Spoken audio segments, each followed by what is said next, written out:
My daughter didn't yell, didn't argue, didn't even pretend this was hard for her. She just placed the papers in front of me and said, "Sign it, or you don't live here anymore."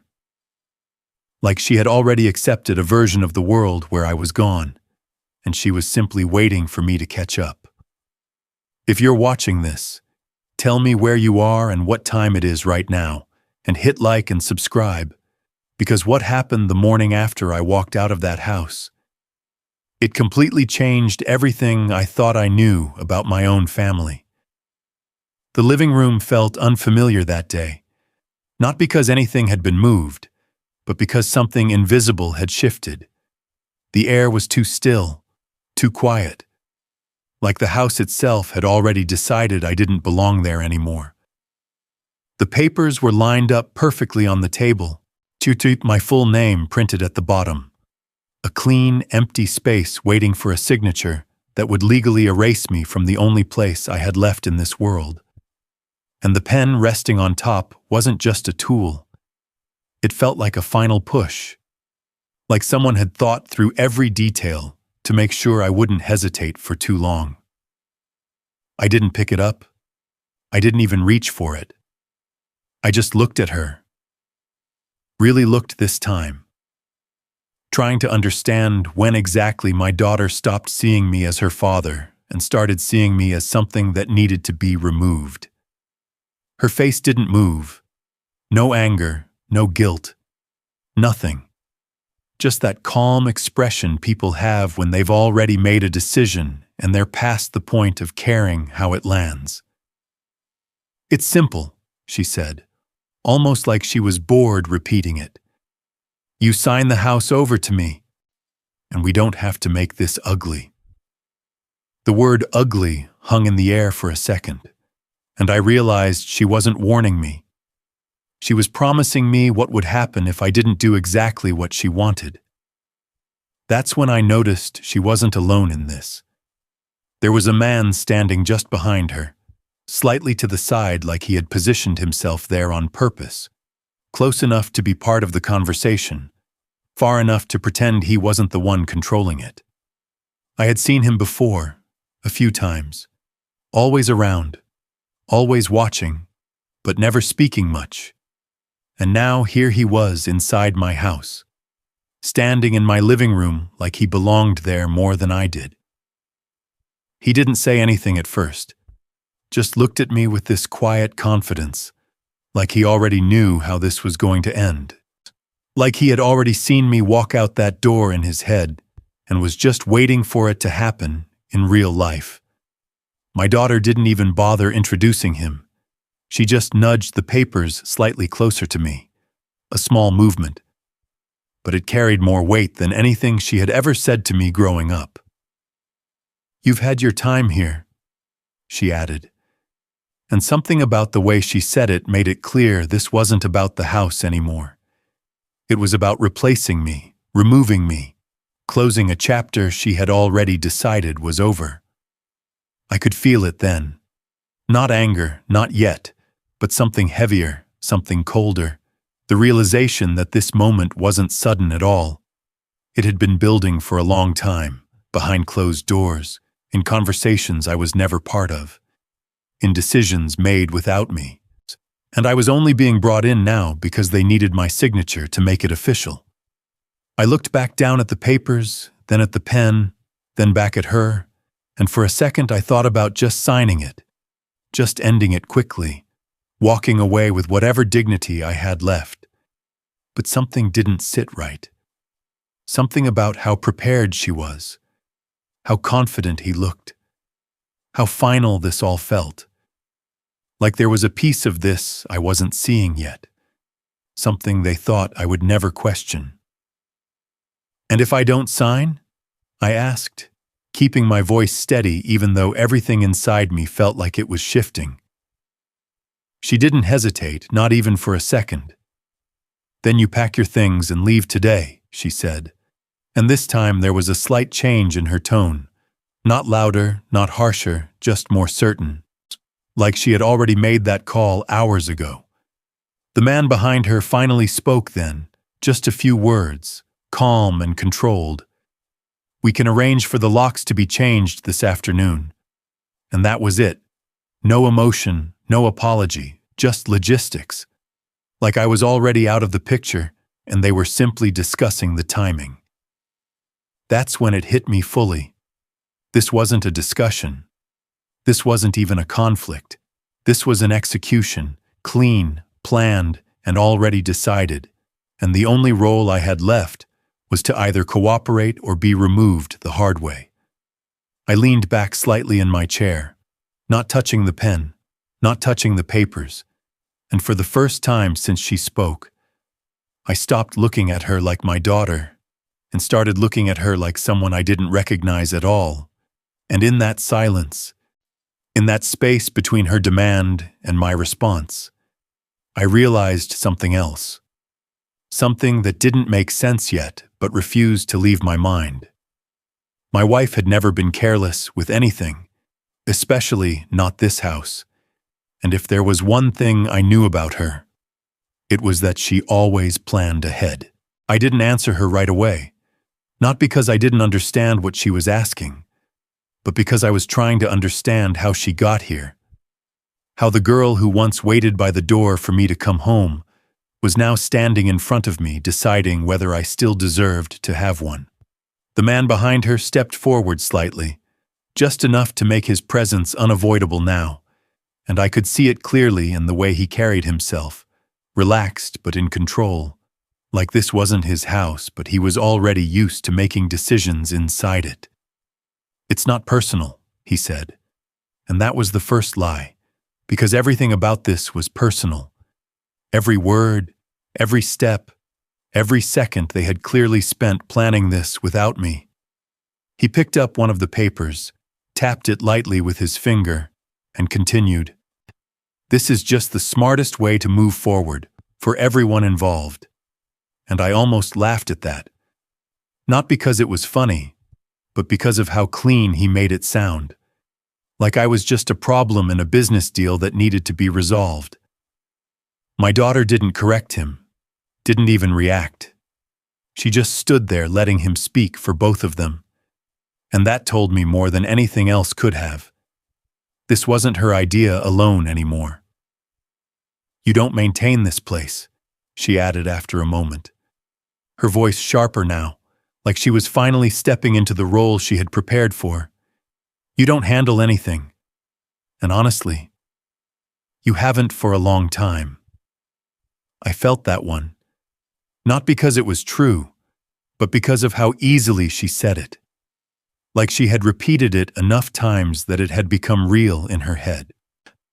"That's not how it happened," I said quietly, but she didn't even let me finish.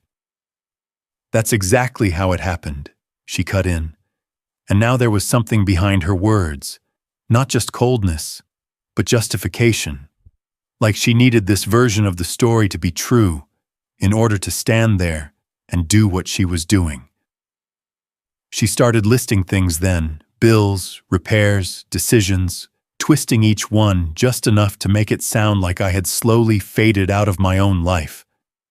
Like I had been sitting in that house doing nothing while everything fell apart around me.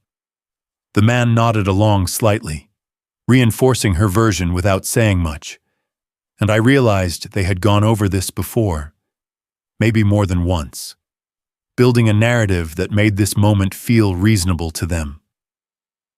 "Mom handled everything," she said, and that was the one that hit the hardest. Because it wasn't just wrong, it erased everything I had done, everything I had built, everything I had carried so she wouldn't have to see it. I could see it in her eyes now. She believed it, or at least she had convinced herself enough to not question it anymore. "And now she's gone," she continued, softer this time but no less firm. "So things need to change." Change, that word again. Like this was just a natural step forward, not a complete rewrite of the truth. I looked at her, really looked this time, and I could almost see the gap between who she was and who she had decided to become. Like there was still a part of her buried somewhere that knew this wasn't right. but it was too far down now, covered by everything this man had been feeding her. "You think this house just appeared?" I asked, keeping my voice steady, not raising it, not giving them what they might have expected. "You think it paid for itself?" She hesitated for a fraction of a second, just a flicker. But it was there, and then it was gone. "That's not the point," she said quickly. And that's when I knew she didn't want the truth. She wanted control. The man stepped in again, smooth, controlled. "Look, we don't need to go back and forth about the past," he said, placing the paper back down carefully. "What matters is what happens next." What happens next? Like I wasn't even part of that decision anymore. My daughter crossed her arms again, her patience thinning now. "You're making this harder than it needs to be," she said. And then she did something small but telling. She glanced at him for just a second, like she was checking if she was still on track, if she was saying the right things. And he gave her a slight nod, barely noticeable, but enough. That was the moment everything became clear. Not just what they wanted, but how long they had been preparing for this. How many conversations had happened without me? How many times my life had been discussed like a problem that needed solving? "So this is it?" I asked, looking between the two of them. "You've already decided?" She didn't deny it, didn't soften it, didn't even try to dress it up anymore. "Yes," she said, and there was no hesitation left now, no uncertainty, just finality. "We have." The room didn't get louder after she said that. It got quieter, the kind of quiet that presses in on you, that makes every small movement feel heavier than it should. And that's when I noticed there was someone else sitting at the far end of the table, a man I hadn't even paid attention to before. Older, glasses, a folder already open in front of him, like he had been waiting for this exact moment. He adjusted the papers slightly, cleared his throat, and spoke in a tone that didn't belong to family, didn't belong to emotion. Just clean, professional, detached. "If we can proceed," he said, glancing briefly at me before looking back down at the documents. "The transfer is straightforward. Once signed, ownership will be updated immediately." Ownership, just like that. One word. She and everything I had spent years building reduced to a line item waiting for a signature. I looked at my daughter, then at the man beside her, then back at the one across the table, and for a second it felt like I was the only person in that room who hadn't been invited to this meeting. "You brought a lawyer," I said, not asking, just stating it, because there was no other explanation for the way he carried himself, for the way he avoided looking at me for too long. "We wanted to make sure everything is done properly," my daughter replied quickly, too quickly, like she had practiced that answer. Properly, that word sat there between us, heavy and empty at the same time. The lawyer slid the top page a little closer to me, rotating it so the signature line faced directly toward my hand. A subtle move, but intentional. Like he had done this 100 times before. "You may want to review the terms," he added, though his tone suggested it didn't really matter whether I did or not. I didn't reach for it. I didn't lean forward. I just stayed where I was, watching them. Watching how comfortable they all looked in a moment that was supposed to break me.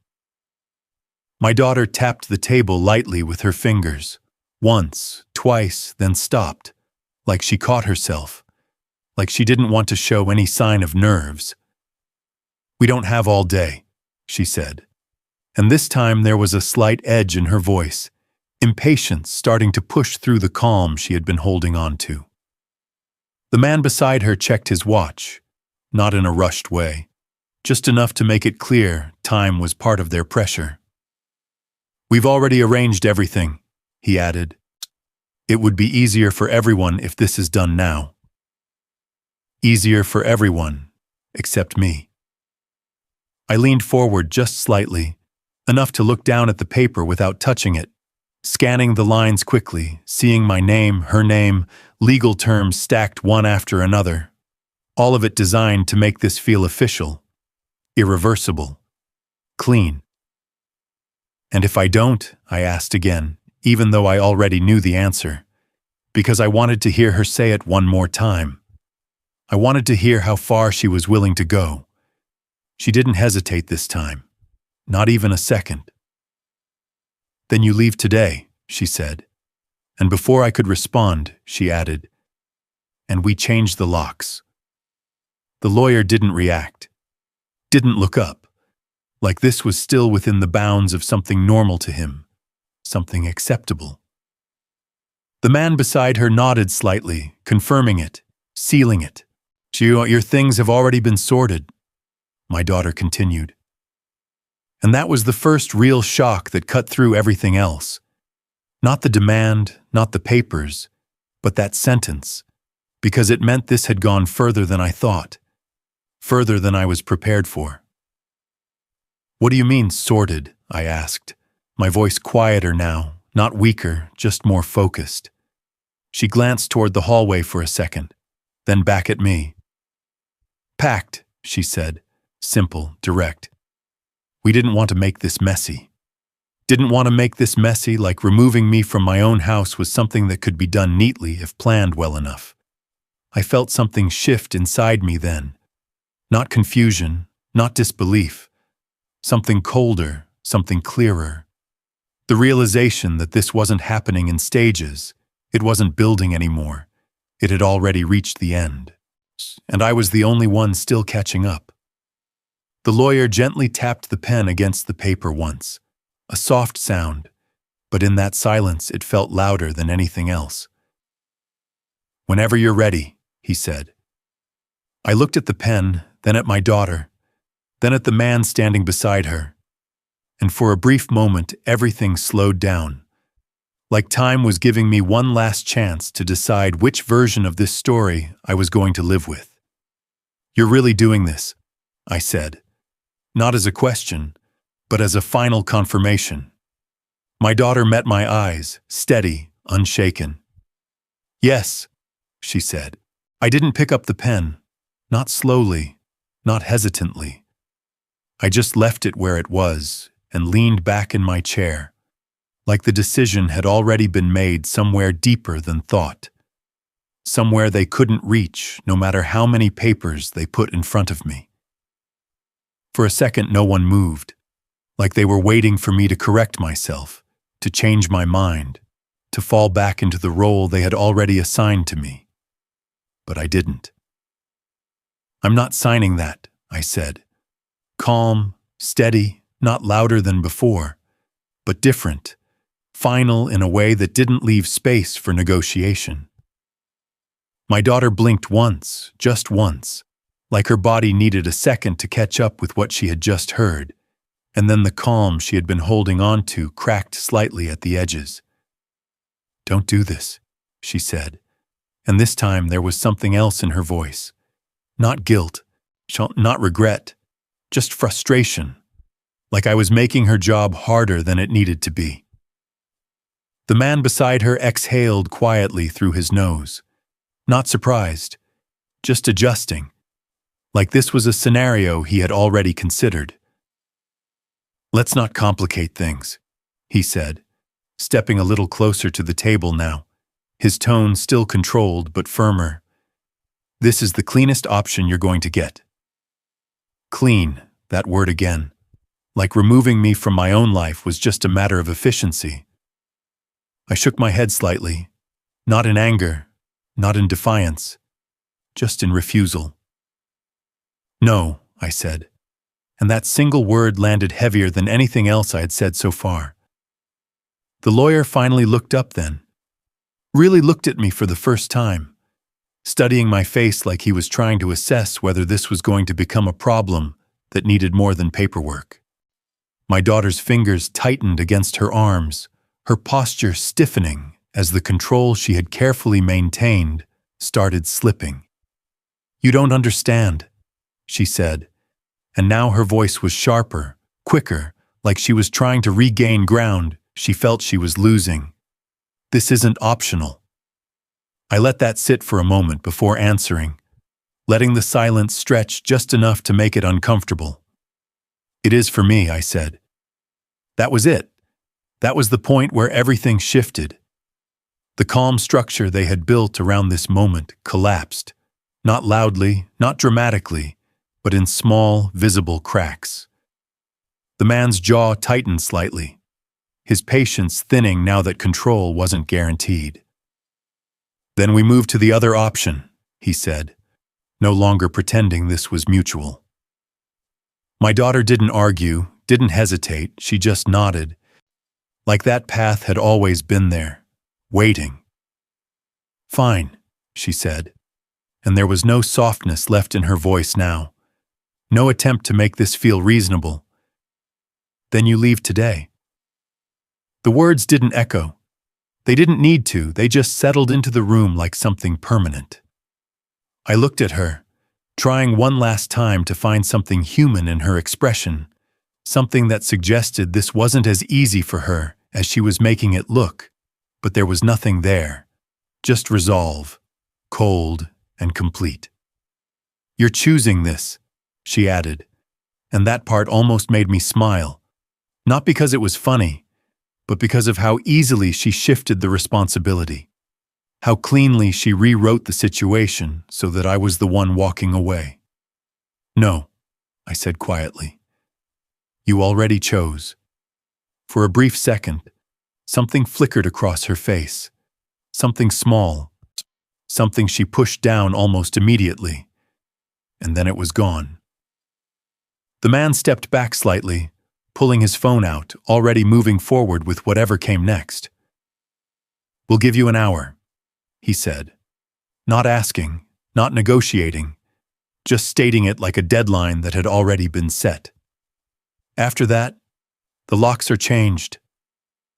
The lawyer began gathering the papers slowly, neatly, like this part of the process was complete, like the outcome had simply shifted from one column to another. My daughter turned her head slightly toward the hallway again, that same glance from before, and this time I understood it. Everything had already been prepared. Everything had been set in motion before I even walked into this room. "Your things are in boxes," she said, not looking at me now, just stating it. "You can take what you need." Take what I need. Like my life could be reduced to whatever fit into a few boxes they had already decided on. I stood up then, not suddenly, not dramatically, just slowly enough that every movement felt deliberate. And for the first time since this started, I noticed something else, something small but impossible to ignore. There wasn't a single thing out of place in that room. Not a chair, not a picture, not even the papers that had just been pushed aside. Like everything had been reset already, like I had already been removed before I even left. I didn't rush, didn't argue, didn't look back at them again. I just turned and walked toward the hallway. The same hallway I had walked through thousands of times without ever thinking twice, and somehow every step felt heavier now, like the house itself was watching me leave for the last time. The boxes were already there, lined up neatly against the wall, my name written on them in a handwriting I didn't recognize. Clean, careful, detached, like whoever packed them had no connection to what was inside. I stopped for a second, just looking at them, trying to understand how much of my life could be reduced to a few sealed cartons. How many years, how many memories, how many things I thought mattered were now stacked quietly against a wall, waiting to be carried out. I reached down and opened the nearest one, not because I needed to check, but because I needed to see it for myself, and inside were my clothes, folded too neatly, arranged in a way I would never have done, like someone had handled them without knowing anything about me, just completing a task. My daughter hadn't followed me. Neither had the man, and that silence behind me told me everything. They didn't need to watch anymore. This part was already finished in their eyes. I moved to the next box, opened it, then the next, and each one told the same story. My life sorted, categorized, reduced. Nothing left loose. Nothing left uncertain. No space for me to decide what stayed and what didn't. That's when I noticed something missing. Not something big, not something obvious, but something important enough that I felt it immediately. There were no old photos. None of the frames that used to sit on the shelves. None of the albums I knew were kept in the cabinet. I stood there for a moment longer, scanning the hallway, the shelves, the corners, and it was all gone.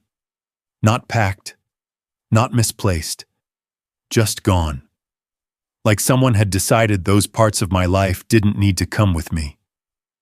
I closed the box slowly and stood up straight, my hand resting on the edge for a second longer than necessary. Not because I was tired, but because I was realizing this wasn't just about being pushed out of the house.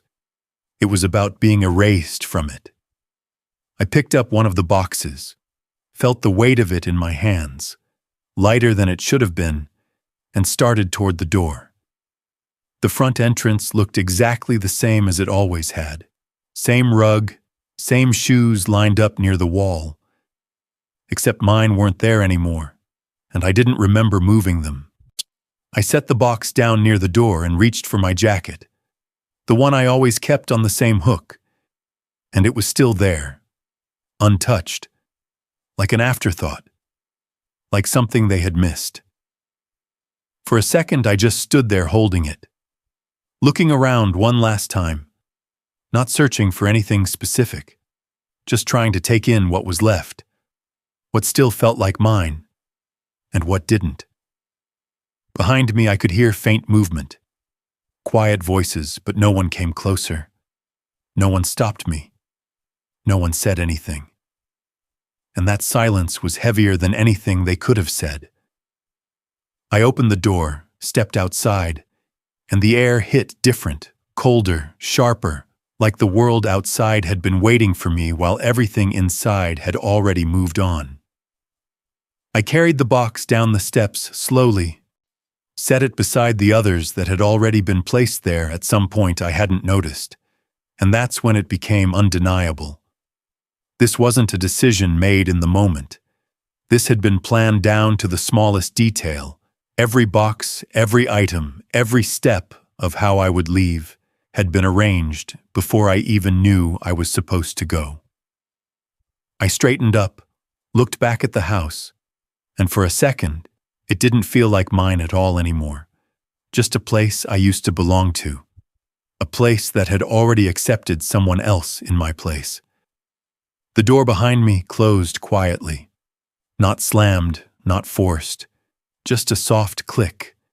And that sound settled something inside me. Not anger, not yet. But clarity. The kind that comes when you finally see the full picture whether you're ready for it or not. I stood there for a moment longer, hands empty now, the boxes at my feet, the house behind me, and nowhere else to go. And that's when a thought surfaced. Not loud, not clear, just enough to stay. My wife never left things unfinished. Not once, not ever. And if she had anything to do with this house, then there was something here I still didn't understand.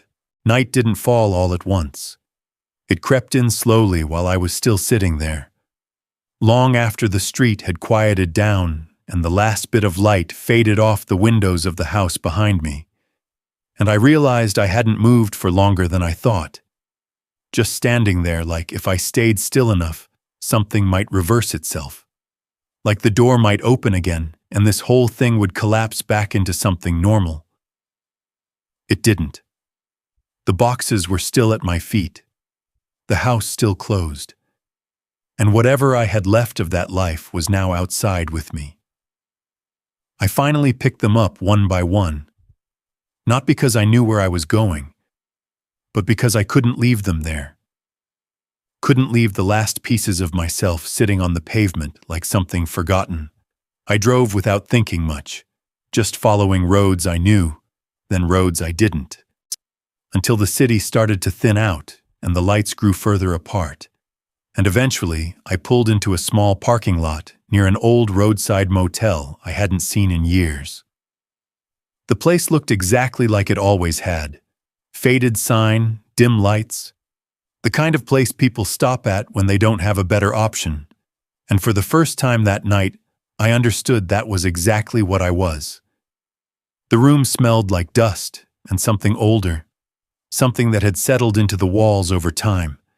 And I set the boxes down near the bed without opening them, without checking anything again, because I already knew what was inside, and more importantly, what wasn't. I sat down slowly, the mattress dipping under my weight, and for a while I didn't do anything. Didn't turn on the TV, didn't lie down, just sat there in the quiet, letting the reality of it settle in piece by piece. My daughter's voice replayed in my head, calm, steady, certain, like she had never questioned what she was doing, like I was just a step she needed to move past. The man's voice followed, controlled, efficient, already planning what came after I was gone. And then there was the silence in the house. The way everything had already been packed, already arranged, already decided. That part didn't sit right. Not just because of how fast it happened, but because of how complete it was. Nothing left undone. Nothing left uncertain. Like someone had thought through every possible detail. I leaned forward slightly, resting my elbows on my knees, staring at the floor. And that thought came back again, clearer this time. My wife never left things like that. She never rushed decisions. She never let anything important be handled without understanding every outcome. I could still see her in that house, walking through the rooms, checking things, adjusting things, making sure everything was exactly where it needed to be, not just for the present, but for whatever came next. She used to say that the worst mistakes people make aren't in what they do, but in what they assume they understand. I hadn't thought about that in a long time, not until now. I stood up slowly and walked over to one of the boxes, opened it again, not to look for clothes or anything practical, but to see if there was anything I had missed the first time. Same neat folds, same careful arrangement, the same feeling that someone else had gone through my life without knowing what any of it meant. I moved things aside, one layer at a time, and that's when I noticed something different, something small, almost easy to overlook. A sealed envelope tucked flat against the bottom of the box. Not labeled, not marked, just placed there like it was meant to be found eventually, but not immediately. I picked it up slowly, turning it in my hands, feeling the weight of it, lighter than I expected, but heavier than it should have been for something so simple. I didn't open it right away. I just stood there holding it, staring at it. And for the first time since I walked out of that house, I felt something shift again. Not confusion, not anger, something else. Something closer to awareness.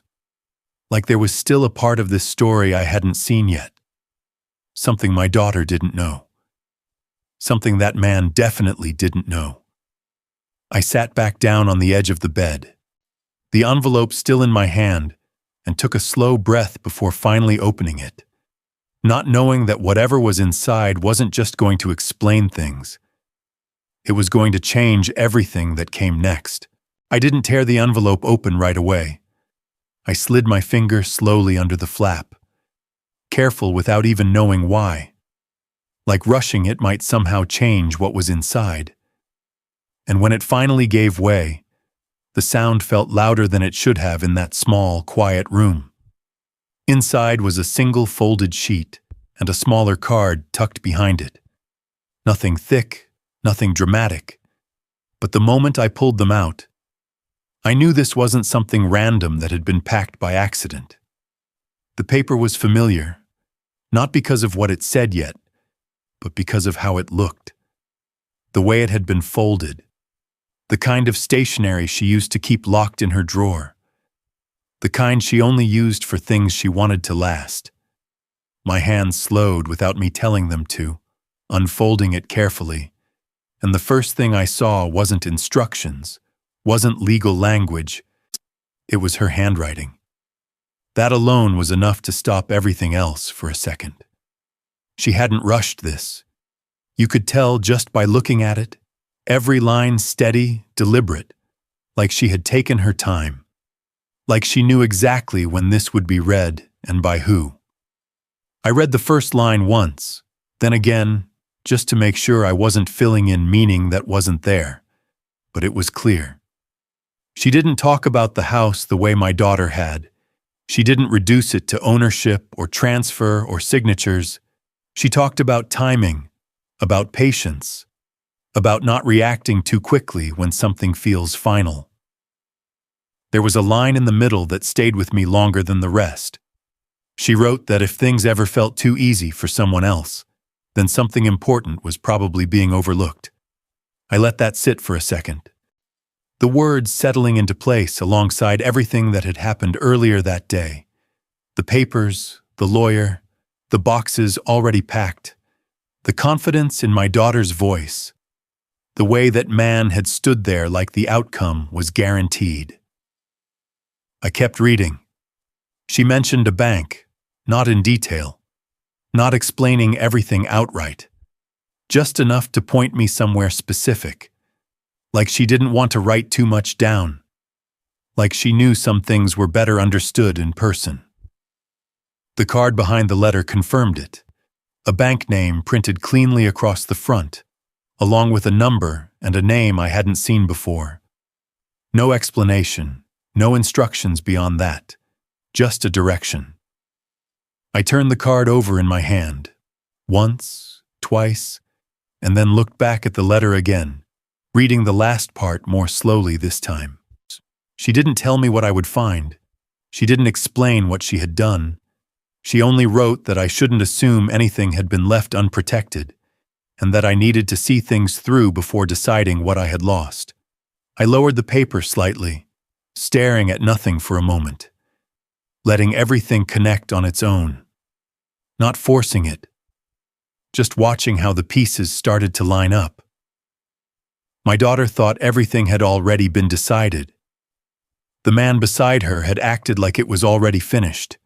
Even the lawyer had treated it like a formality, something inevitable. But this didn't fit into that version of events at all. I folded the letter back carefully, slid it into the envelope along with the card, and held it in my hand for a moment longer, feeling the weight of something that hadn't been there before. Not hope exactly, but direction. I stood up, walked over to the small table near the door, and placed the envelope down gently, like it mattered where it sat. For the first time since I stepped out of that house, I wasn't thinking about where I would sleep the next night, or what I had just lost. I was thinking about what I hadn't seen yet, what had been set in motion long before today, something my wife had clearly prepared without telling anyone else. I picked up my phone, checked the time, early enough that the bank would be open in the morning, and that was the first decision that actually felt like mine since this all started.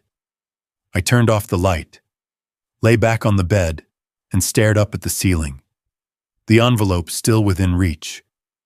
And even though nothing around me had changed, not the room, not the situation, not the fact that I had been pushed out of my own home, something inside me had shifted just enough to keep me from closing my eyes, because now there was a question I couldn't ignore anymore. Not what I had lost, but what exactly they had missed. Morning came too fast, or maybe I just never really slept. Because the moment the light started pushing through the thin curtains, I was already awake, staring at the same ceiling, the envelope still sitting exactly where I had placed it the night before, like it had been waiting for this moment just as much as I had.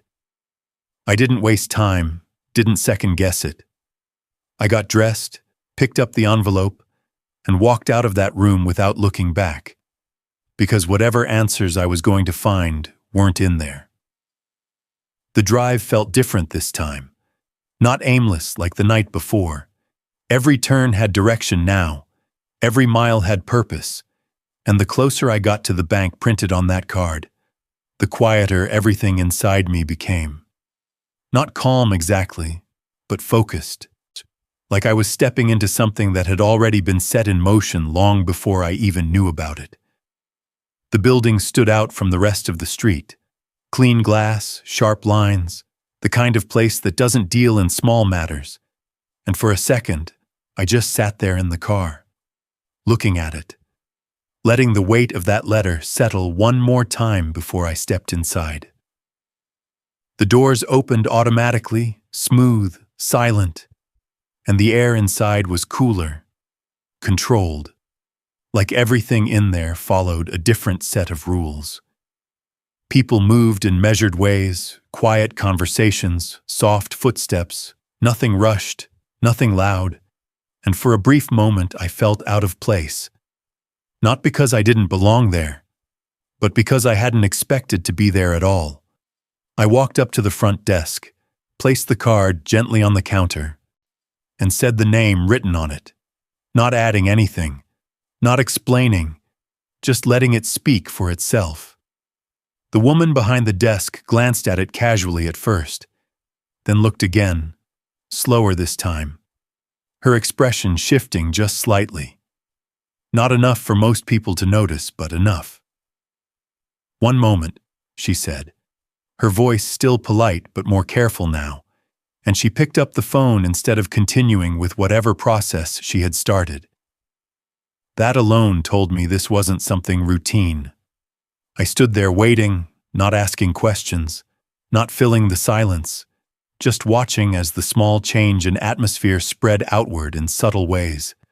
A second employee glancing over, a brief exchange of looks, quiet, controlled, but different. A man in a suit approached a few minutes later, not rushing, but not casual either. And when he reached the desk, he didn't look at the card first. He looked at me. "Sir," he said, his tone measured, professional. "Would you mind coming with me?" He didn't ask what I needed, didn't ask for clarification, just that, and that was enough. I picked up the envelope again and followed him, past the main floor, past the open desks, into a quieter section of the building where the noise faded even further, like whatever happened back there wasn't meant to be seen by everyone. He led me into a private room, closed the door behind us, and only then did he reach out for the card. He studied it for a moment, then looked back at me again, longer this time, like he was confirming something. "Can you confirm your name for me?" he asked, and when I did, his posture changed just slightly, straighter, more attentive. "I see," he said quietly, almost to himself, before setting the card down carefully on the table between us. He didn't rush into explanations, didn't start with details. He just paused for a second, like he was choosing his words carefully, like whatever he was about to say needed to be said the right way. "We've been expecting you," he said finally, and those 4 words landed heavier than anything I had heard since I walked out of that house. Not because they were loud, but because of what they implied, that this moment, this meeting, had been anticipated long before my daughter ever placed those papers in front of me. I didn't respond right away when he said that, not because I didn't hear him, but because I was trying to understand how far back this had been set in motion. How many steps had already been taken before I even walked into that house yesterday, thinking I still had a place there. "Expected me?" I asked finally, my voice steady, not surprised, not questioning in a way that needed reassurance, just confirming what I had heard. He gave a small nod. Not dramatic, not exaggerated, just enough to acknowledge it. Yes, he said, then reached into a folder already sitting on the table, one I hadn't noticed when I first walked in, and opened it with a level of care that made it clear this wasn't something he handled casually. Inside were documents, multiple pages, organized, labeled, prepared, not something assembled last minute, not something reactive, something that had been waiting.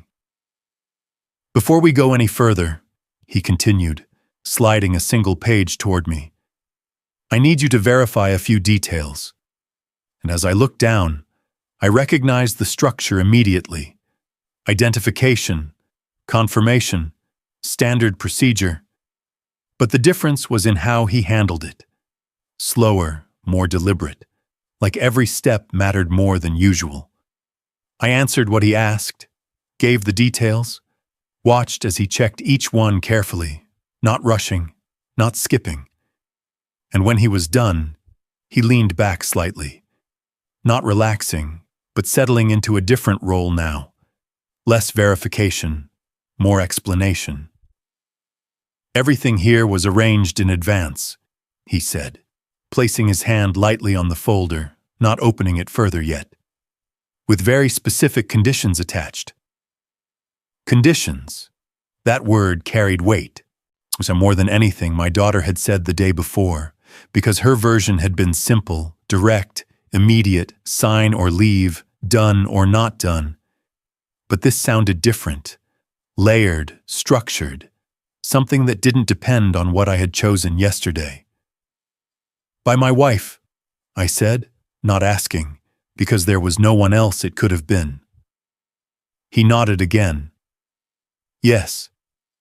He paused for a moment, then added, she was very clear about how this needed to be handled. I felt something tighten in my chest then. Not pain, not grief, something closer to recognition, like I was finally stepping into a part of her thinking I hadn't seen before. Handled how? I asked. He didn't answer immediately. Instead, he opened the folder fully now, turning it so I could see the contents. And for a second, all I saw were lines, signatures, stamps, official markings, to me the kind of documents that don't leave room for interpretation once they're in place. The assets connected to your name and the property in question, he began, choosing his words carefully, are not structured in the way they might appear externally. Not structured the way they appear. That line alone was enough to shift everything I thought I understood. Meaning?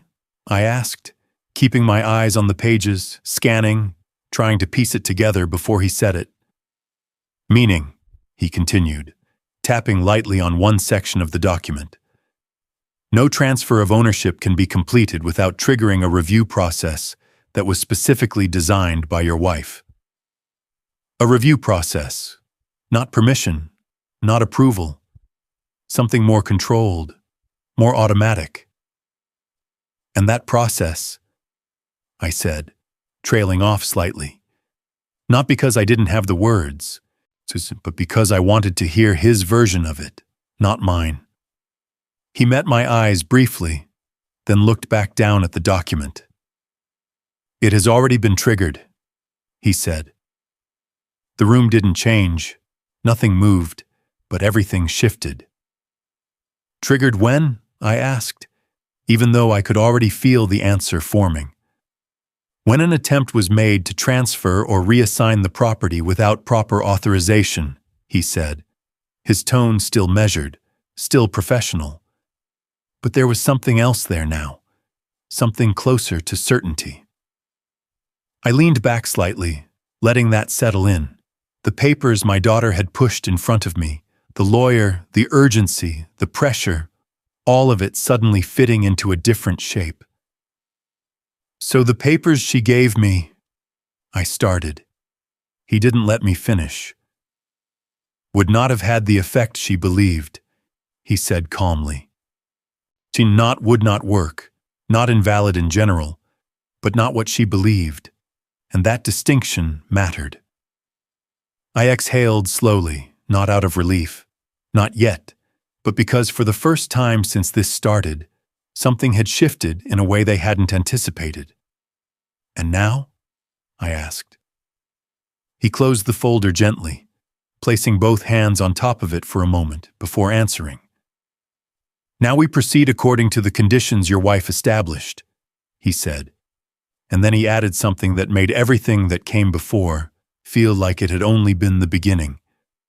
And those conditions were not designed to be passive. I didn't rush him, didn't interrupt. I just sat there and let that last sentence settle in. Because the way he said it made one thing clear. Whatever my wife had set up wasn't just protection. It was something active, something that responded the moment a line was crossed. Not passive, I repeated quietly, more to myself than to him, and he gave a slight nod like that was the part I needed to focus on. He opened the folder again, this time turning a few pages deeper, revealing sections I hadn't even noticed before. Layers of documentation, each one connected to the next, in a way that felt less like paperwork and more like a system.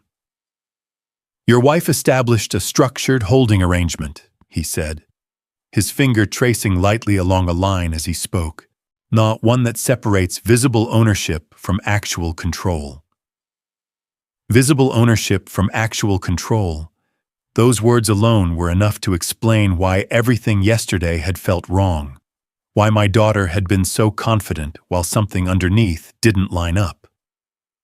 On the surface, he continued, the property appears to be directly transferable under standard conditions, and I could already see where this was going. The papers, the lawyer, the pressure, all based on that surface view. But beneath that, he added, tapping the page once, the controlling authority is tied to a set of conditional triggers. I leaned forward slightly now, not out of urgency, but because every word was starting to connect pieces I didn't even know were missing. And one of those triggers was, I began, an attempt to remove you from the property or bypass your authorization. He finished, without hesitation, like he had said it before, like he had been waiting to say it. That hit differently, not because it surprised me, but because of how precise it was. Not just a general safeguard, not just protection against loss, but something designed specifically for this exact situation. I thought back to the day before. The papers pushed toward me. The deadline, the locks, the boxes already packed. And for the first time, it didn't feel like I had just been forced out. It felt like something had been activated the moment they tried. So, the moment she tried to make me sign, I said slowly.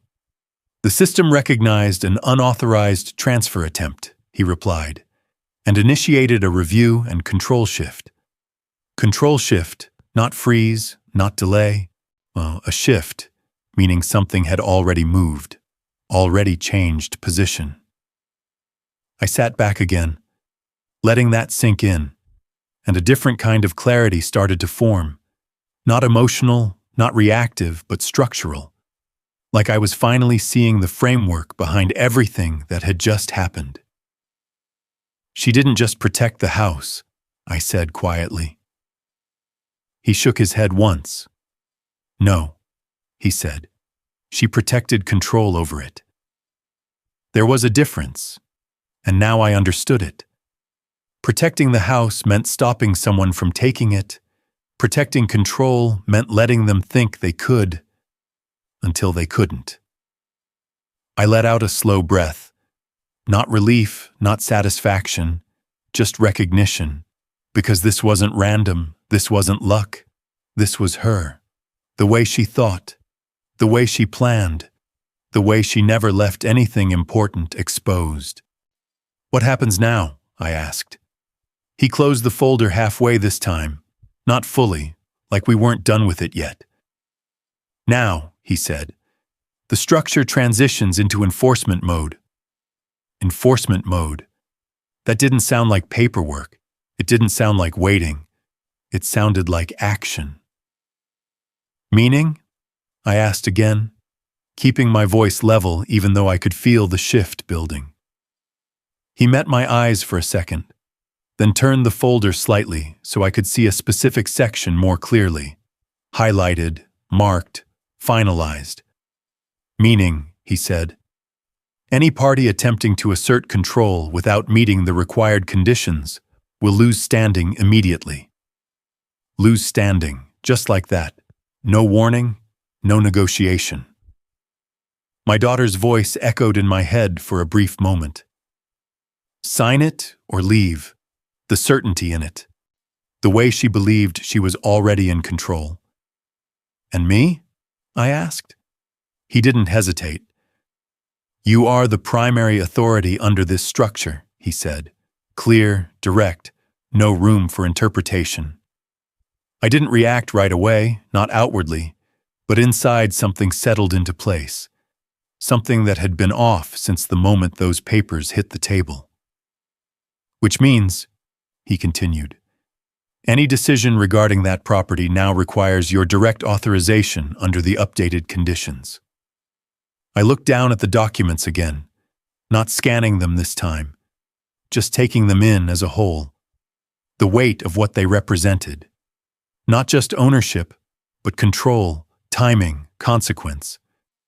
She knew, I said quietly. He didn't respond to that.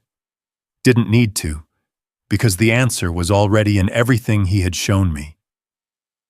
I leaned back slightly, my hands resting on the edge of the table, and for the first time since this started, I wasn't thinking about what I had lost. I was thinking about what had just shifted in a way my daughter couldn't see yet. And they don't know any of this, I said, more as a statement than a question. He gave a small, almost imperceptible shake of his head. No, he said, they wouldn't. I didn't ask another question right away.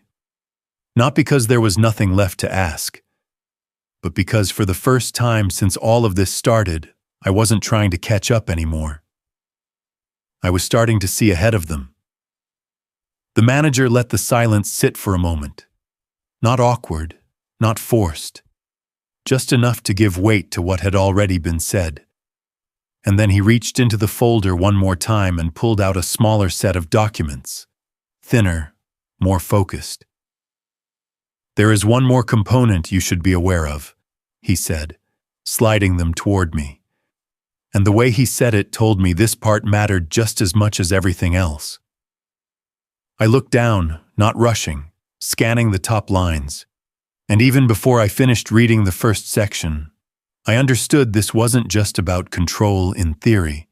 This was about what happened next in practice. Now, your wife included an enforcement clause tied to occupancy, he continued, his tone steady. Specifically regarding who is permitted to remain on the property under certain conditions. Occupancy, not ownership, not paperwork, who gets to stay and who doesn't. That was the part my daughter thought she had already decided.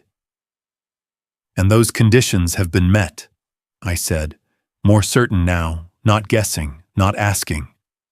He nodded once. Yes, he said. The moment you were asked to vacate without valid authority, that clause became active. I felt something shift again. Not emotional, not reactive, just a clean realignment of facts. Like the story I had been forced into yesterday no longer held up under what I was seeing now. So what does that mean for them? I asked, keeping my voice level. He didn't rush the answer, didn't soften it either. It means, he said, they no longer have any standing to occupy or manage the property under the current structure. No standing, the same phrase again, but this time applied directly to them, not in theory, not as a possibility, but as something already in effect. I looked back down at the documents, reading more carefully now, seeing the language, the conditions, the sequence, Everything aligned in a way that left no gaps, no loopholes, no room for interpretation. My wife hadn't just prepared for something going wrong. She had prepared for something very specific. She expected this, I said quietly. He didn't confirm it directly, but the way he didn't deny it said enough.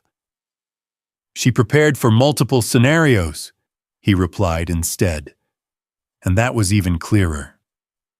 I leaned back slightly, letting the full weight of that settle in, not just what had been done, but how precisely it had been done. How every step my daughter thought she was taking toward control had already been accounted for, already built into a system she didn't even know existed. So right now, I said slowly, piecing it together out loud, they think they've already taken the house. He gave a small nod. That would be a reasonable assumption from their perspective, he said. I almost smiled at that. Not because it was amusing, but because of how accurate it was, how complete their misunderstanding had to be. And in reality, I continued, he didn't let me finish this time. In reality, he said, they are occupying a property they no longer have any legal or structural authority over. The room stayed quiet after that, but it wasn't the same kind of silence as before. This one wasn't heavy. It was clear, sharp, like everything had finally fallen into place.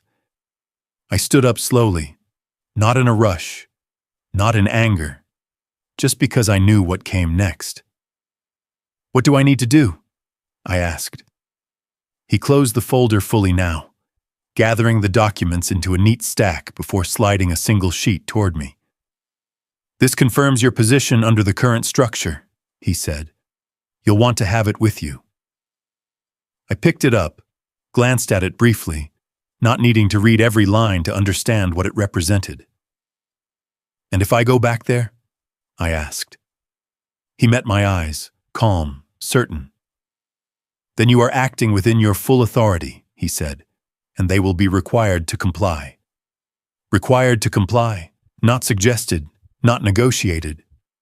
I nodded once, folded the document carefully, and placed it back into the envelope along with the letter. They're not expecting that, I said. No, he replied. They're not.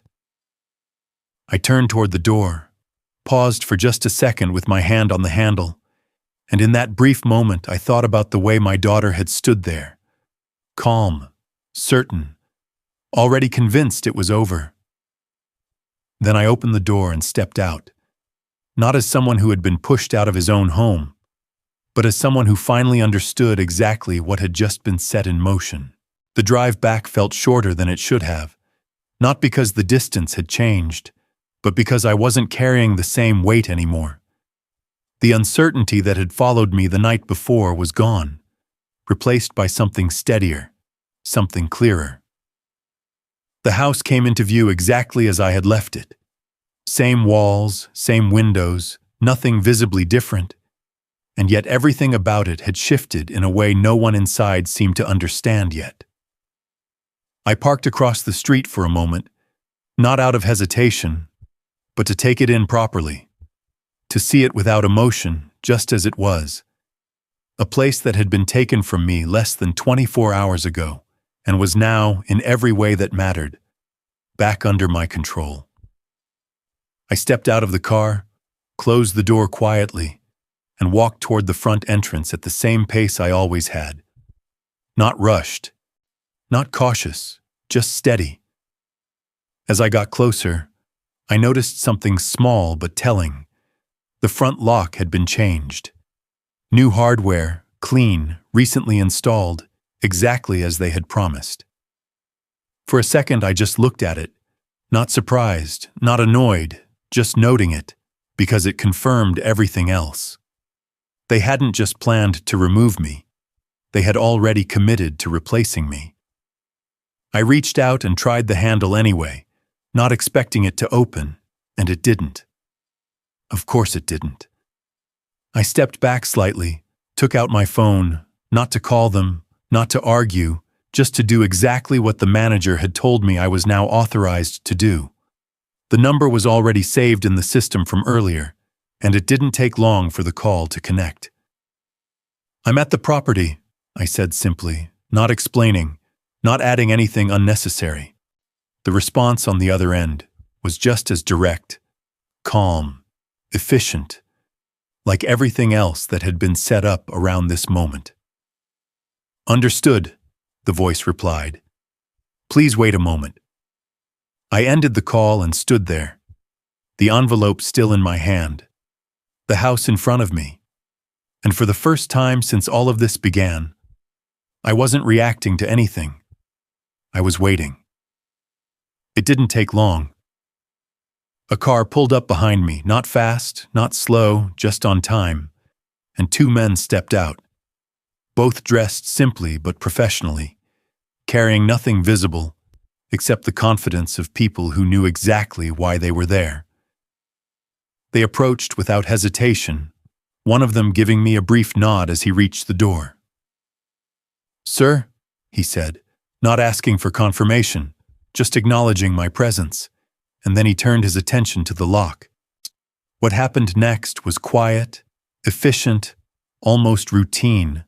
Tools out, a few precise movements, no wasted motion, and within minutes the new lock that had been installed to keep me out was no longer in place. The door opened. Just like that. No argument, no delay, no permission needed from anyone inside. I stepped forward, paused for half a second at the threshold, not out of doubt, but because I could hear voices inside, my daughter's and his, casual, relaxed, like nothing had changed, like yesterday had been the end of the story. Then I walked in. The first thing I noticed was how normal everything looked.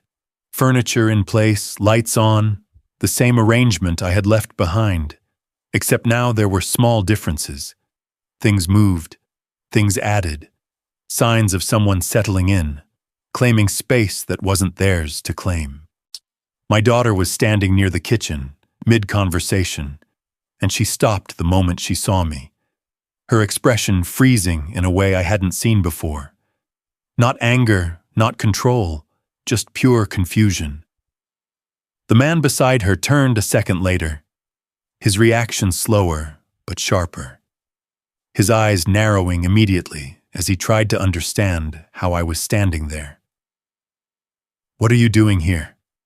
my daughter asked, her voice no longer calm, no longer controlled, something cracking through it for the first time. I didn't answer right away. I just stepped further inside, letting the door close behind me, letting the space adjust to my presence again. "I came home," I said finally, my tone steady, unchanged, like this was the most normal thing in the world. The man took a step forward, positioning himself slightly in front of her, not aggressively, but protectively, like he still believed he had a role to play here. "You don't have access anymore," he said, controlled but tense now. "We made that clear." I glanced briefly toward the door, then back at him. "You changed the lock," I said, not arguing, just stating it. He nodded once. "Exactly." I held up the envelope slightly, not opening it yet, not explaining it, just enough for them to see there was something in my hand. "That didn't last," I said. My daughter's eyes flicked toward it, then back to me, trying to connect something that didn't make sense yet. "You can't just walk back in here," she said, her voice rising slightly now, losing that steady tone she had held onto before. I took another step forward, not toward them, just further into the house, reclaiming space without needing to say it out loud. "I didn't walk back in," I said calmly. "I was let back in." That was the moment the room shifted, not visibly, not dramatically, but enough that even they could feel it. Something in the balance had changed, something they hadn't accounted for, and for the first time since this started, they weren't the ones in control of what happened next. Neither of them spoke for a second after that. Not because they didn't have anything to say, but because what I had just said didn't fit into the version of reality they were holding on to, and you could see it in the way they looked at each other, quick, uncertain, like they were trying to confirm something without actually asking. My daughter was the first to recover, but not fully. Her voice came back sharper than before, louder, like she needed to force control back into the room. "Who let you in?" she demanded, stepping forward now, her composure slipping just enough to show it wasn't as solid as it had been yesterday. I didn't answer her directly. I didn't need to.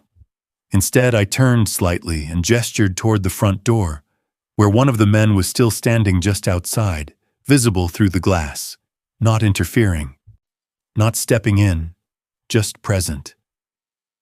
That was enough.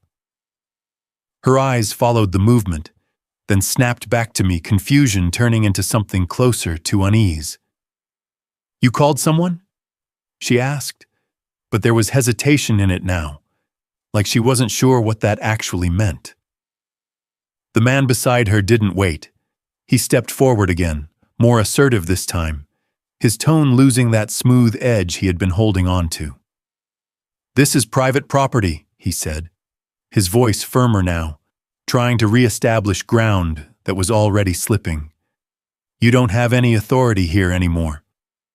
I looked at him for a moment, not challenging, not aggressive, just steady, and then I shook my head once. "That's where you're wrong," I said. He let out a short breath, almost a scoff, like he had expected resistance, like he was ready to shut it down. "We have signed documentation," he replied, glancing briefly at my daughter as if to reinforce it. "This property is in the process of being transferred." In the process, not completed, not finalized, and that distinction mattered more than he realized. "Process doesn't mean control," I said calmly. My daughter stepped in again, frustration breaking through now. "You're twisting this," she said, her voice tighter, faster. "You refused to sign, so you left. That was your choice."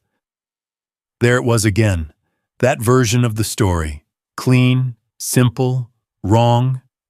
I didn't argue it, didn't push back the way she expected. I just let a small pause sit there before speaking.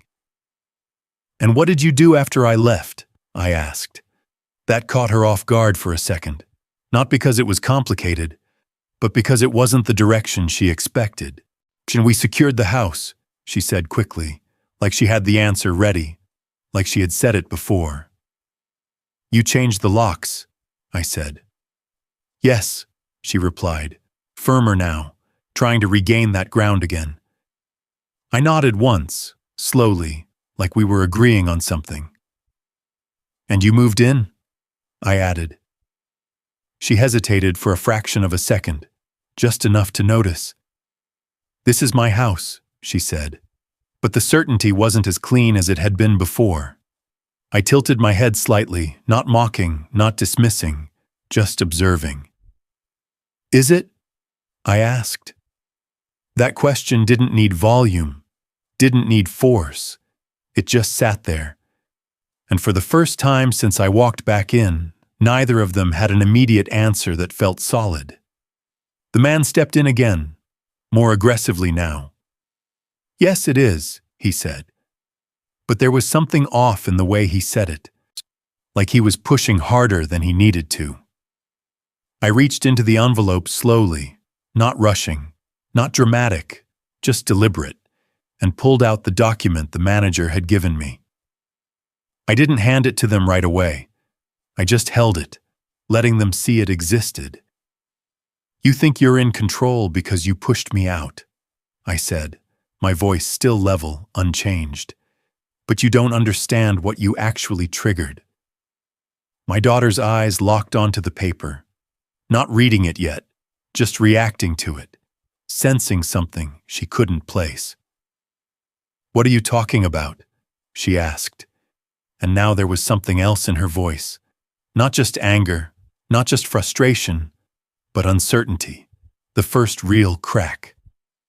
I took a step closer to the table and placed the document down carefully, turning it so they could see it clearly. See, I'm talking about what happens when you try to take something that was never yours to control, I said.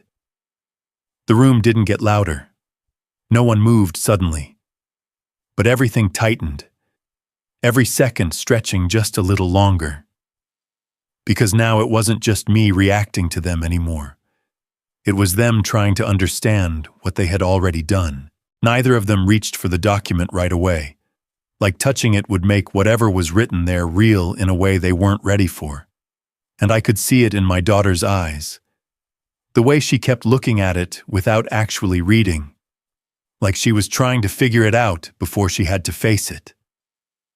The man stepped forward first, slower this time, not as confident as before, and picked it up, scanning quickly at first. Then again, slower, his jaw tightening just slightly as he went over the lines more carefully. "This doesn't change anything," he said. But the way he said it didn't match the words. It came out flatter, less certain, like he was saying it more for her than for himself. My daughter moved closer to him, trying to read over his shoulder, her hand gripping his arm a little tighter than she probably realized. "What is it?" she asked, her voice lower now, not demanding, not sharp, just needing an answer. He didn't respond immediately, his eyes still moving across the page, stopping at certain sections, going back, checking again, and that hesitation told me more than anything he could have said. "It's just," he started, then stopped, adjusting his grip on the paper. "It's a conditional structure, that's all." Conditional, he chose that word carefully, simplifying it, trying to keep it manageable, but it was already too late for that. "Read the highlighted section," I said, not raising my voice, not pushing, just directing.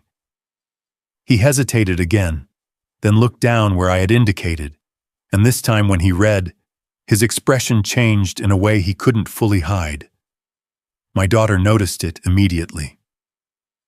"What does it say?" she asked again, louder now, the edge coming back, but mixed with something else. He swallowed once before answering.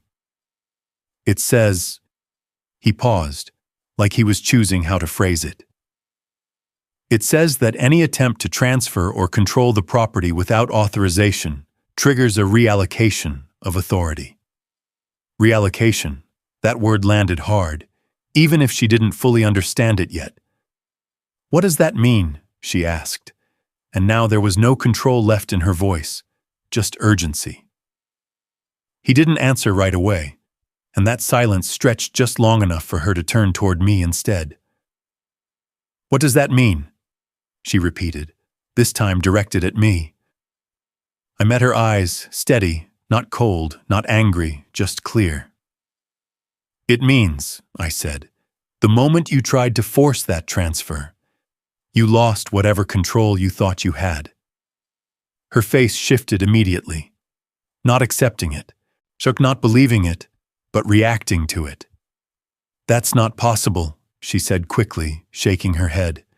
"We had everything reviewed. We had a lawyer here. This was legitimate." Legitimate, that word again, but now it sounded smaller, weaker. I nodded slightly. "On the surface," I said. "Yes." The man looked up at me sharply. "Surface?" he repeated. "Everything you did was based on what it looked like," I continued, "not how it was actually structured." He looked back down at the document, flipping a page now, scanning faster, like he was trying to find something he had missed the first time, something that would put him back in control. "This isn't standard," he muttered, almost to himself. "No," I said. "It isn't."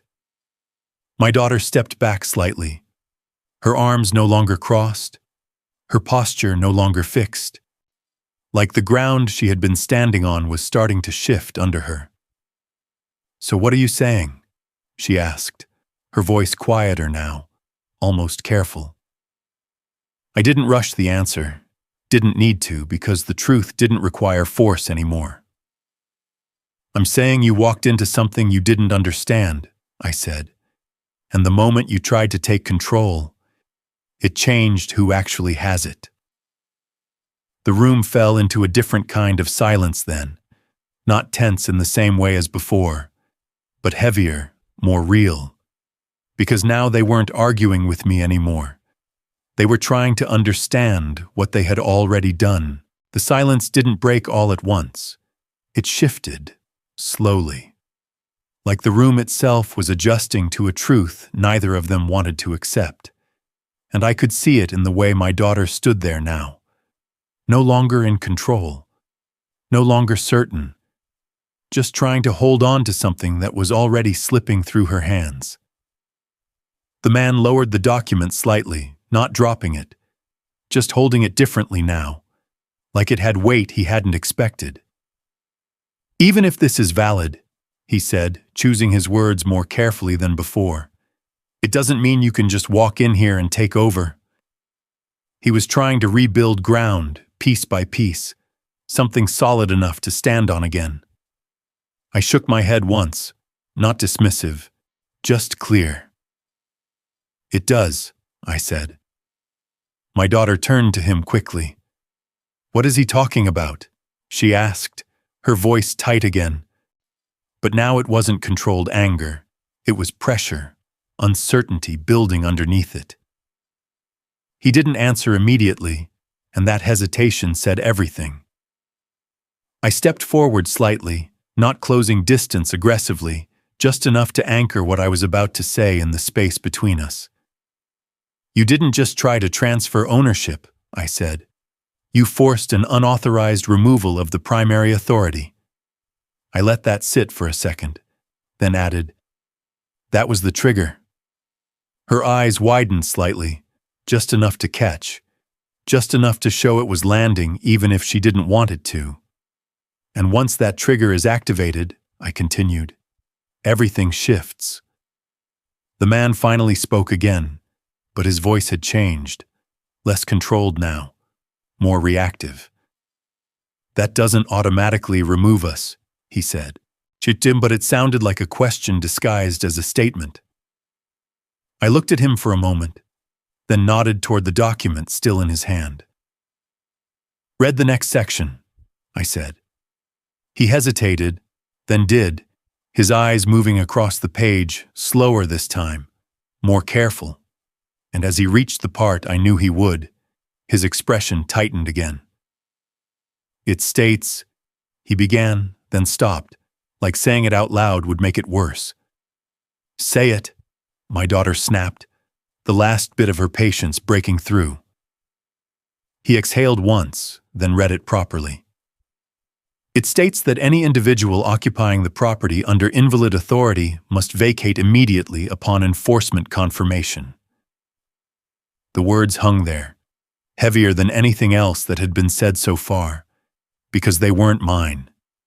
They weren't his. They were written, finalized, structured, impossible to argue with the way everything else had been. Must vacate, I repeated quietly. My daughter shook her head immediately, stepping back again. No, she said, her voice rising.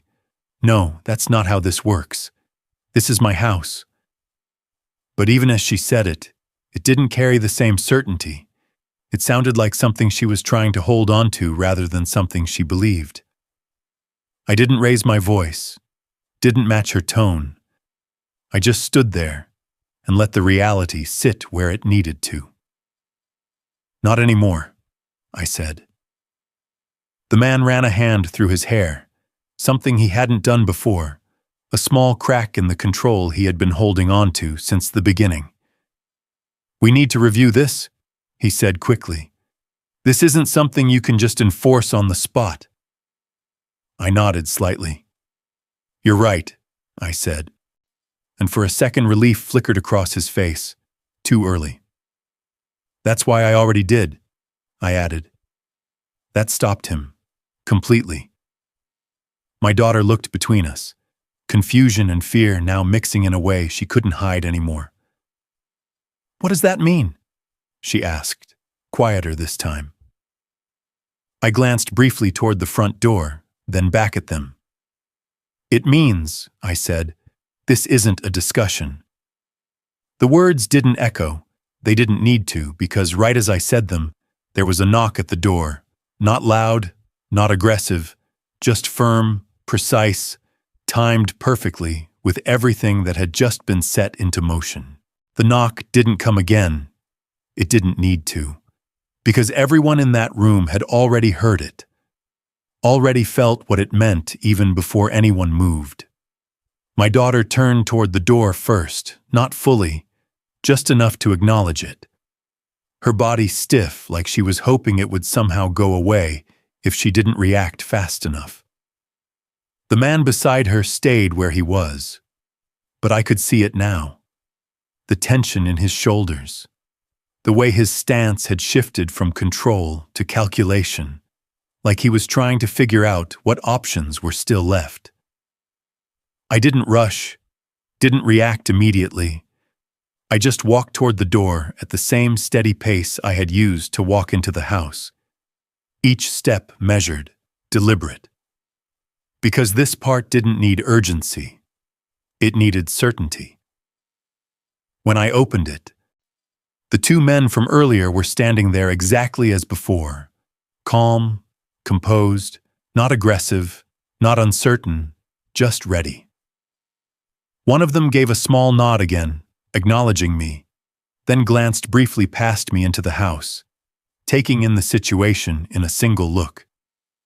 "We're here to proceed," he said, his tone even, professional, like this was something already confirmed, not something that needed approval.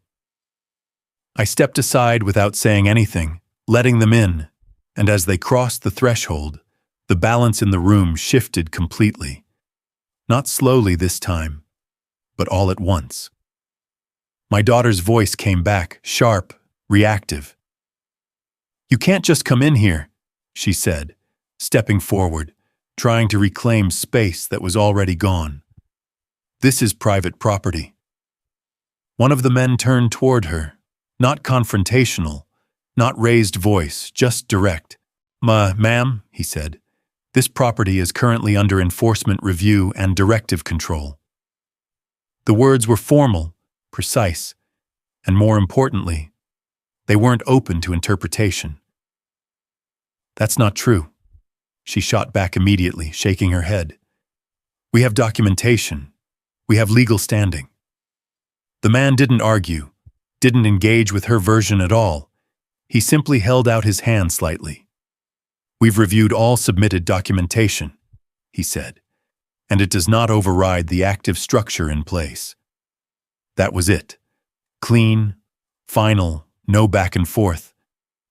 The man beside her stepped in quickly, trying to take control of the conversation again. "We need to see credentials," he said, his voice firmer now, but there was a strain in it, something less stable than before. The second man reached into his jacket and presented identification without hesitation, not aggressively, just enough to establish exactly who he was and why he was there. It was quick, efficient, undeniable. I watched as the man read it, his eyes moving faster this time, not scanning for understanding, but for something to push back with, something he could use to stop what was happening. He didn't find it. "This is highly irregular," he said finally, but the words didn't carry weight anymore. They sounded like a reaction, not a position. "It is structured," the first man replied calmly, "and it is active." My daughter looked at me then, not with anger this time, not even with frustration, but with something else, something closer to disbelief. "You did this?" she asked, like she still couldn't connect how the man she had just thrown out the day before was now standing here with people who could walk in and take control of everything. I didn't answer her the way she expected, didn't defend it, didn't explain it emotionally. I just said the truth as it was. No, I said. This was already done. That hit her harder than anything else, because it meant this wasn't reaction, it wasn't revenge, it wasn't something I had put together overnight. It had been there the entire time, waiting. The first man stepped slightly forward then, shifting from explanation to action. We're going to need you to gather your belongings, he said, his tone unchanged, still professional, still controlled, but now directive, and vacate the property. The words landed exactly as they were meant to. Not aggressive, not loud, but absolute. My daughter didn't move. The man beside her didn't respond. For a second, everything held in place, like the room itself was waiting to see if they would accept what had just been said or push against it one last time. My daughter didn't move when they told her to leave. Not at first. She just stood there like her body hadn't caught up with what she had just heard. Like if she stayed still long enough, the situation might reset back to the version she believed in. No, she said finally, but it didn't come out strong. It came out uneven, like something breaking under pressure. This doesn't make any sense. The man beside her stepped in immediately, faster this time, more desperate than controlled. We are not leaving, he said, his voice rising now, no longer smooth, no longer calculated. This is not enforceable without proper review. One of the men by the door didn't react to the tone at all, didn't raise his voice, didn't step back. He simply repeated it. Calm, precise. You are required to vacate. That was it. No escalation, no argument. Just the same reality stated again. And that's what broke the last piece of control they had. My daughter turned to me then, fully this time, and for the first time since this all began, there was no anger in her face, no calculation, just raw disbelief. Dad, what is this? She asked, her voice softer now, not demanding, not accusing, just trying to understand something she could no longer explain. I looked at her, really looked this time, and for a second I could see it, the version of her that used to be there, buried under everything that had happened, but it didn't change anything anymore. This is what you started, I said, not harsh, not cold, just true. She shook her head immediately, stepping toward me now, like closing the distance might fix something. No, I didn't. This isn't what I meant, she said quickly. Words coming faster now, less controlled. We were just trying to fix things. You weren't handling anything. We thought... She stopped herself, not because she was done, but because even she could hear how it sounded. The man grabbed her arm lightly, pulling her back just enough to interrupt. Don't do this, he said under his breath, but loud enough for me to hear. And there it was. Not support, not protection, control, the same kind he had been using from the beginning, just no longer hidden. We're not backing down here. She looked at him, confused now, caught between what she thought she was doing and what was actually happening. What do you mean we? She asked, her voice shaking slightly. He didn't answer her directly, didn't reassure her, didn't even look at her for long, his focus already shifting back to the men at the door, to the situation, to himself. That was the moment she saw it, really saw it. Not the plan, not the house, but him. The way he had been moving all of this forward, the way she had been following without questioning. You said this was simple, she said, quieter now, more to herself than anyone else. He exhaled sharply. It was supposed to be, he replied, frustration breaking through now. If he had just signed, none of this would have happened. And just like that, Everything was laid out in a single sentence. Not about her, not about family, not about fixing anything. Just about control, about outcome, about getting what he wanted. She pulled her arm away from him slowly, not violently, not dramatically, just enough to create distance, and that distance said more than anything else could have.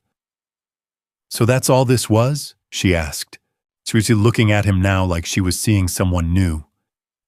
Just getting him out? He didn't answer right away, and that silence confirmed it more than any words.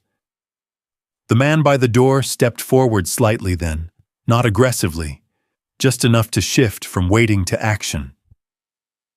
"You need to gather your belongings now," he said again, the same tone, the same certainty. But this time it landed differently, because now there was nothing left to argue with. My daughter looked back at me one last time, her eyes searching for something. Maybe an explanation, maybe a way out, maybe something that could undo what had already been done. "Dad," she started, but the rest didn't come out, because there was nothing left to say that would change this. I didn't interrupt her, didn't fill the silence. I just stood there, steady, letting the moment be exactly what it was. She looked down, then back up, then finally turned away, walking slowly toward the hallway where the boxes had once been stacked for me, and now would be for her. The man hesitated for a second longer, like he was calculating one last move, one last angle. But there wasn't one. Not anymore. And after a moment, he followed her, his steps heavier now, less certain than when he first walked into that house. The room grew quiet again, but it wasn't the same silence as before. This one wasn't tense, it wasn't waiting, it was settled, like something had finally reached its end. I didn't follow them down the hallway, didn't watch them pack, didn't need to see it happen to know how it would feel, because I had already lived that part less than a day before. And somehow that made this moment quieter than I expected. Not satisfying, not victorious, just resolved. I stayed where I was, standing in the same living room where everything had started, the same table, the same space, but nothing about it felt the same anymore. Not because things had changed physically, but because the truth behind it had finally come to the surface. I could hear movement in the distance, drawers opening, footsteps slower than before. No more sharp voices, no more confident instructions, just the sound of people realizing they were no longer in control of what happened next. The two men remained near the entrance, not watching me, not interfering, just present, like they had done their part, and everything else would unfold on its own. After a while, my daughter came back into view, a small bag in her hand, not packed neatly like mine had been, not prepared, just whatever she could gather quickly, and that difference said everything. She didn't look at me right away. Her eyes stayed down for a second longer than necessary, like she was trying to avoid the moment, but eventually she did. "I didn't think it would go like this," she said quietly, and for the first time since all of this began, there was no edge in her voice, no control, no justification, just a statement, simple and real. I nodded once, not agreeing, not disagreeing, just acknowledging that she had finally said something true. "Neither did I replied. The man appeared behind her a second later, his posture different now, less composed, more guarded, like he was still trying to hold on to something that had already slipped away. He didn't speak, didn't argue, didn't look at me the same way he had before, because there was nothing left for him to control here. My daughter shifted her weight slightly, like she wanted to say more, like there was something still unfinished between us. But whatever it was, it stayed unspoken. "We'll figure something out," she said instead, though it sounded more like she was saying it to herself. I didn't respond to that, because some things don't need answers. They need time, and sometimes distance. She gave a small nod, almost automatic, then turned toward the door, walking past me without another word. The man followed her, slower, quieter, and when they stepped outside, the door didn't slam. It didn't echo, it just closed. The same soft click as before. But this time it meant something different.